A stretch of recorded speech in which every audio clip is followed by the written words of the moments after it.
In the year 1899, J.L. Heilbronn, professor of the history of physics and astronomy at the University of California, published a work of the utmost importance titled The Sun and the Church.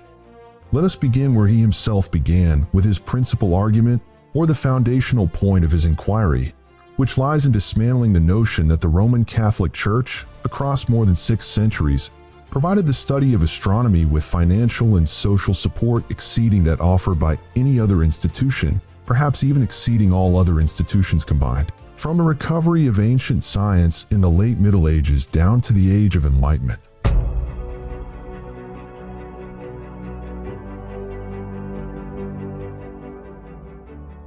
This point will come as no surprise whatsoever to advocates of flat earth theory, for many among them have long documented the extent of the churches and the Jesuits' involvement in funding and crafting the central heliocentric lie, the very deception that has today tightened its grip upon most of us since the beginning of our lives. Yet before proceeding to dismantle this involvement, it must be acknowledged that describing Heilbronn's book as an easy read would be an outright falsehood. It proves no less headache-inducing than some of the very subjects it addresses, chief among them certain intricate mathematics devised by Jesuit-funded astronomers to justify what is called the science underlying the heliocentric model, in addition to the numerous committees the Church formed in its pursuit of reconciling Easter with the vernal equinox. Yet despite all this difficulty, Heilbronn's book grants us a penetrating glimpse into the world of rival astronomers, all of whom sought to please the Church and secure the continuation of their funding.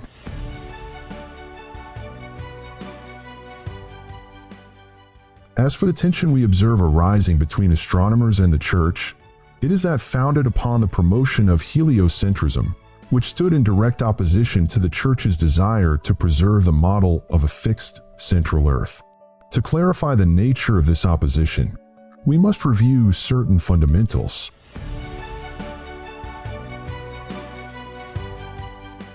The heliocentric model places the Sun at the center of the system, with all the planets revolving around it. In the geocentric model, however, the Earth lies fixed at the center of the entire system, while the Sun and planets revolve above it. And naturally, the geocentric model accords far more closely with the Bible. Yet this tension between astronomers being pushed toward heliocentrism and the Church's desire to keep the Earth as the center of everything is itself a carefully woven historical narrative, neither spontaneous nor innocent.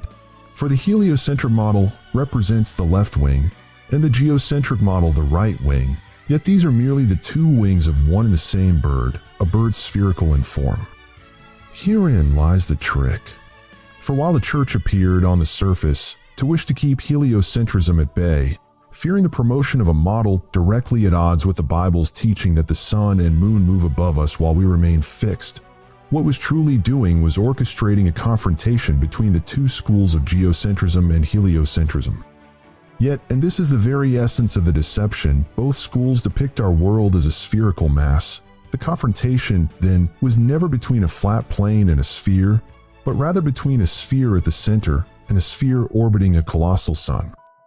And of course, the narrative of geocentrism versus heliocentrism is nothing but the old, familiar tactic of funding both sides at once.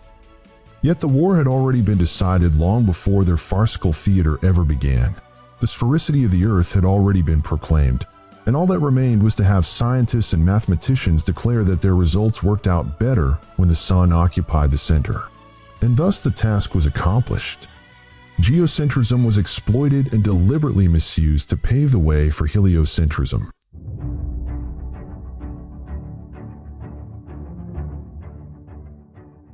Well, I know what you are thinking now.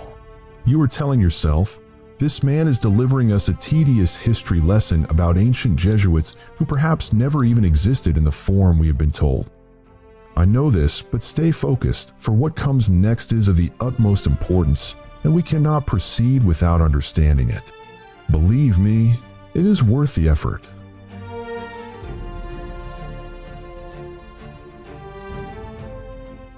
What proves truly astonishing in Heilbronn's book is that it demonstrates, contrary to the prevailing astronomical politics of the time, that the Church had in fact embraced the sun long before heliocentrism was ever declared victorious. In a manner reminiscent of the Roman Empire's merging of pagan sun worship with Christian doctrine, the Jesuits permitted the funding of a handful of astronomers to install instruments for observing the sun's behavior within some of the greatest cathedrals ever constructed. These instruments are called meridians, a kind of heliometer, that is, an instrument for measuring the sun's behavior.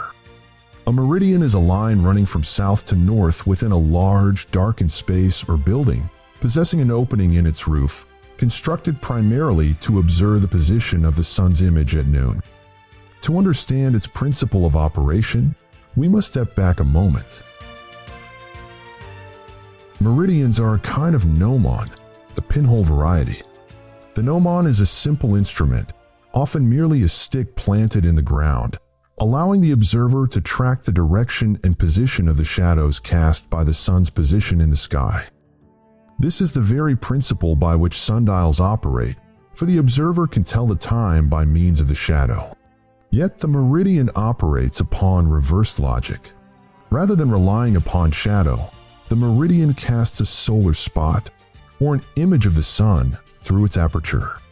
This solar spot falls somewhere along the meridian line, then travels upward along its length until the sun outside reaches the highest point in its sky, what we call its zenith. And when the sun is at its zenith, this formally marks solar noon. As the year progresses through the seasons, the height of the sun's zenith at solar noon changes, and likewise the position of the solar spot upon the meridian shifts accordingly.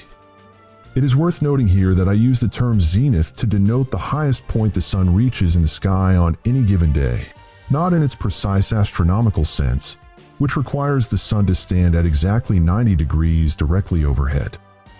The finest example embodying all of this is the gnomon of the Church of Saint-Sulpice in Paris. Here we see the meridian line running across the church floor, ascending up to a standing obelisk. The obelisk was placed there because the church was not tall enough to accommodate the full length of the solar spot's path throughout the year.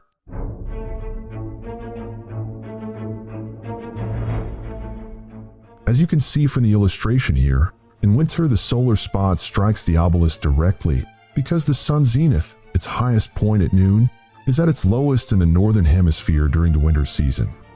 As the year advances towards spring, the solar spot descends from the obelisk to fall upon the circle near the middle, the marker indicating the vernal equinox, where the sun's zenith at noon stands higher than it did during the winter months. And with the arrival of summer, the solar spot will have traveled upward to the beginning of the meridian line here, for solar noon in summer is the moment the sun reaches its highest point in the sky during its annual journey. And with the arrival of autumn, the sun's apparent highest altitude grows lower than before, and the solar spot retraces its path back to the circle, marking the autumnal equinox.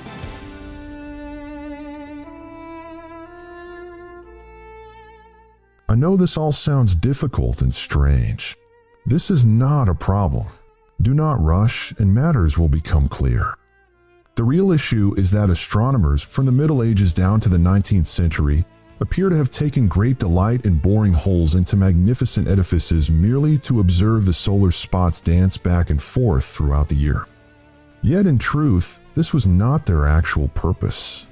Their true goal was to track the solar spot's position annually and to follow the deviation occurring within it between the equinoxes and the annual solstices.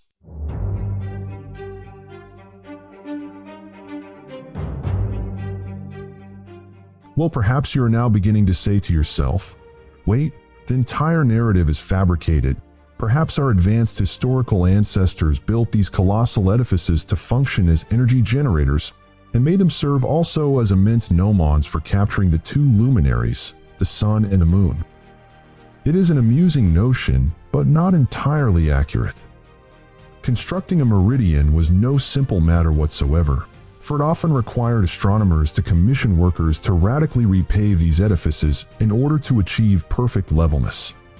Giovanni Cassini's method of leveling the ground offers a splendid example of this.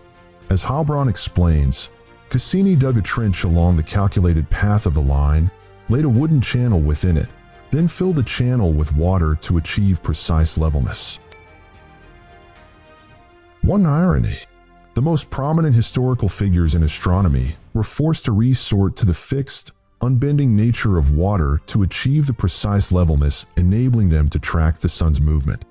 Did they know the truth of the Earth's flatness?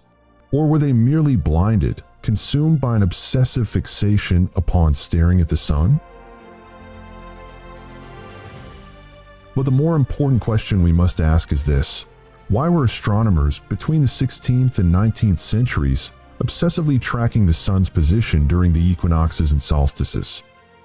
There is no doubt that this question compels us to turn our attention once more to what the sun is doing above us, and perhaps the time has come to speak again of the tilt of the sun's apparent path and of the precession of the equinoxes.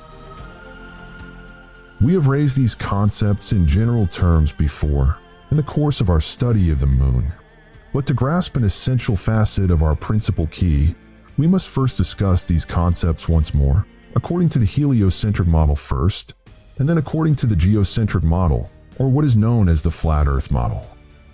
Note that what follows is exceedingly complex and difficult to grasp, but I shall do my utmost to simplify it and present it clearly.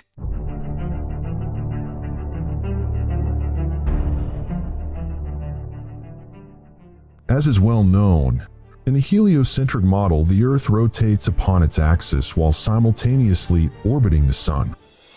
One complete rotation upon its axis constitutes a day, roughly 24 hours, and one complete orbit around the Sun constitutes a year, 365.2422 days.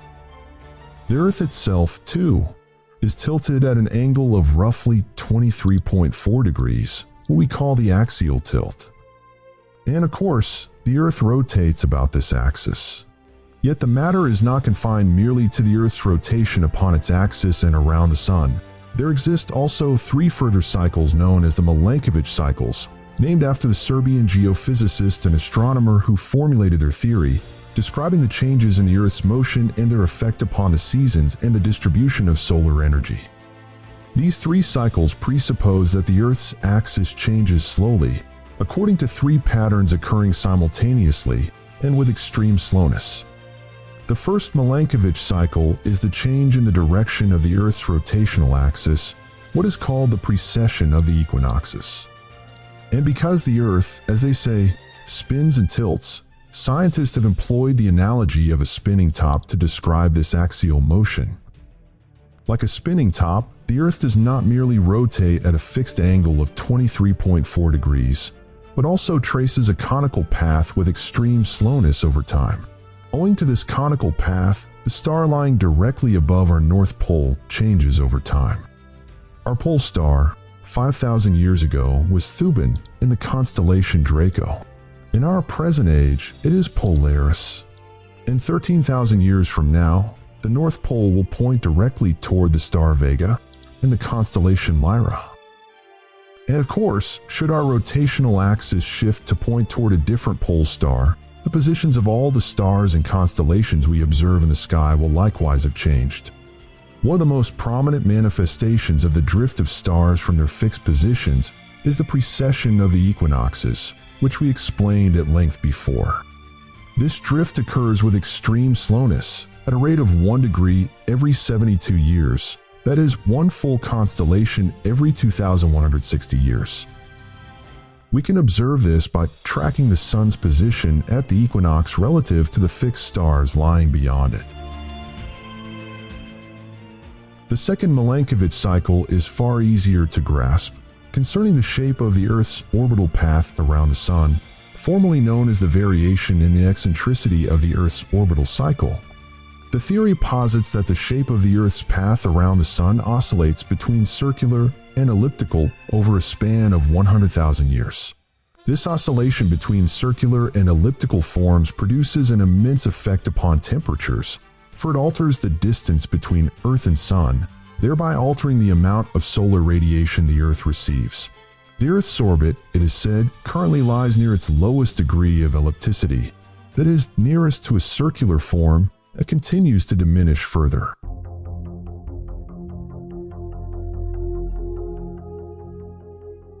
The final Milankovitch cycle concerns the change in the Earth's axial tilt, or the oscillation of its axial obliquity. According to the heliocentric model, the Earth's axis is tilted, yet according to this model, we do not merely live upon a bulging, tilted spherical top spinning and tracing a conical path, but its very tilt oscillates as well. As you know, the current deviation, that is the tilt, measures 23.4 degrees. Yet this deviation oscillates, so it is said, between 21.1 degrees and 24.5 degrees over a span of 41,000 years. And yet, despite all this complexity within their models, we feel absolutely no motion whatsoever. It is nearly impossible to speak of the sun's position in the sky as though it were we who orbit the sun. Try it yourself, sit in your garden or in some park, and speak of the sun's position as though it were we who move. Say for instance, it is morning, meaning we have completed half a rotation since yesterday evening. You will find this statement strange, for it makes no logical sense. We do not feel the Earth's motion except when we speak of its rotation in the abstract. What we actually perceive with our own eyes is the changing path of the sun across the sky throughout the year. Well, let us then attempt to picture the shape of the sun's apparent tilted path here upon the Earth. To achieve this, we must go to the equator at the equinox. And take note, what follows is easier than what has come before, yet it depends upon it. So review it once more and be certain you have grasped it before we continue our exhausting journey. The sun has not yet risen. Let us then widen the scope of our vision, and it shall surely rise.